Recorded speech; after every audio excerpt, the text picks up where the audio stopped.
நமோ புத்தாய நண்பர்களே, மன அமைதியை பற்றி ஏதாவது சொல்ல வேண்டும் என்று நான் நினைத்தேன். மன அமைதி மிகவும் தேவையான ஒரு விஷயம்.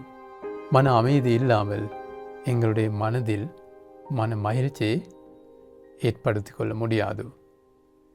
அதனாலே இந்த மன அமைதியை நன்றாக உருவாக்கி கொள்ள தேவையான சில விஷயங்களை பற்றி சொல்லிக் கொடுக்க வேண்டும் என்று நினைத்தேன்.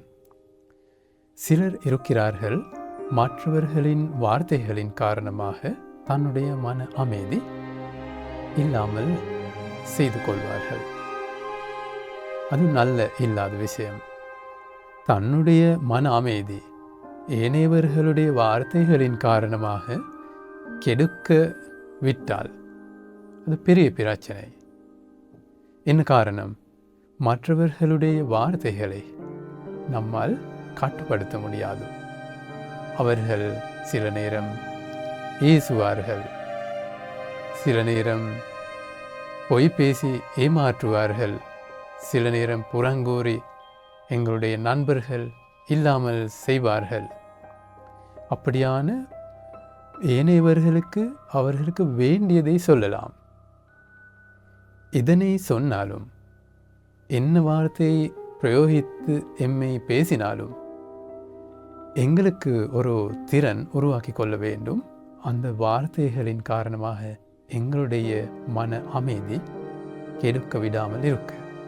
சரியா? அதுக்கு நீங்கள் நினைத்து பாருங்க. இந்த தர்மத்தை வாசிக்கும் போதும் தர்மத்தில் ஈடுபடும் போதும் அந்த அறிவு உங்களுக்கு கிடைக்கிறது.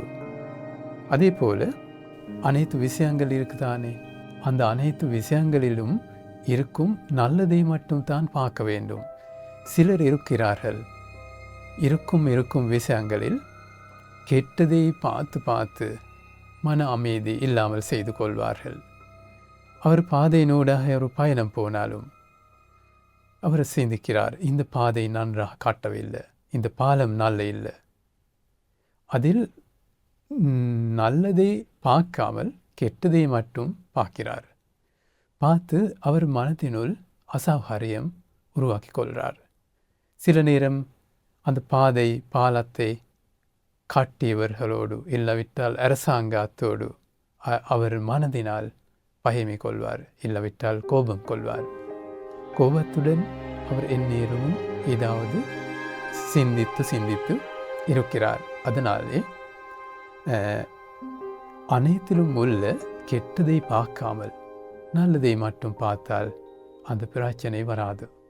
அதன் காரணமாக உங்களுடைய மன அமைதி கெடுக்க விடாமல் இருக்கலாம்.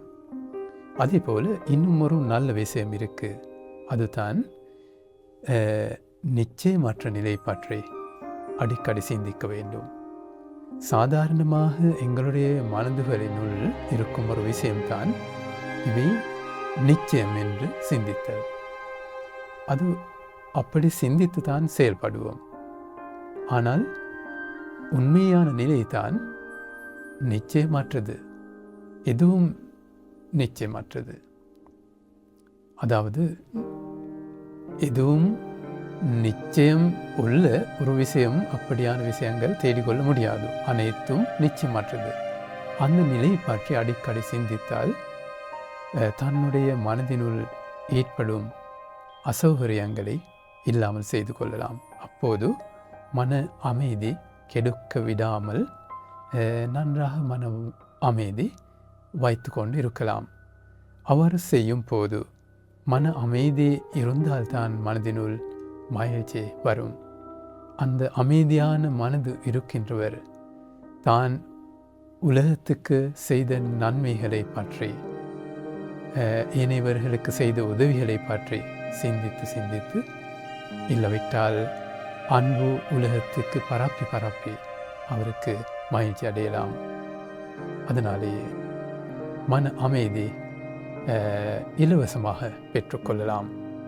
மன மகிழ்ச்சி இலவசமாக பெற்றுக்கொள்ளலாம்.